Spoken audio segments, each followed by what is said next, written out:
লা তাকনাতু মির রাহমাতিল্লাহ। আমাদের অনেক তরুণ বন্ধুরা আছেন, জীবনে অনেক পাপাচার করেছেন,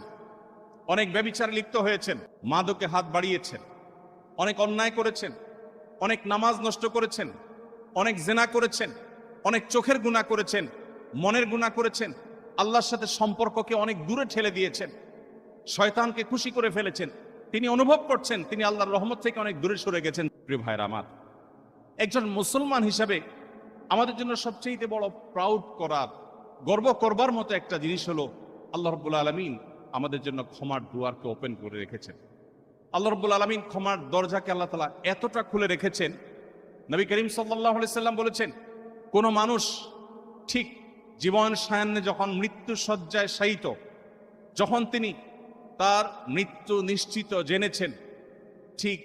সেই মুহূর্তটির আগ মুহূর্ত পর্যন্ত তার জীবনের যে কোনো বাঁকে বাঁকে, যে কোনো মোড়ে, যে কোনো গতিপথে, যে কোনো গলিতে, যে কোনো পর্যায়ে, যে কোনো স্টপেজে দাঁড়িয়ে যদি মানুষ সিদ্ধান্ত নেয় আমি আর জাহান্নামের পথে ছাড়ব না, আমি জান্নাতের পথে যাব, নবী করিম সাল্লাল্লাহু আলাইহি সাল্লাম পরিষ্কার ঘোষণা দিয়েছেন আল্লাহ রাব্বুল আলামিন সমস্ত গুনাহ মাফ করে দিবেন।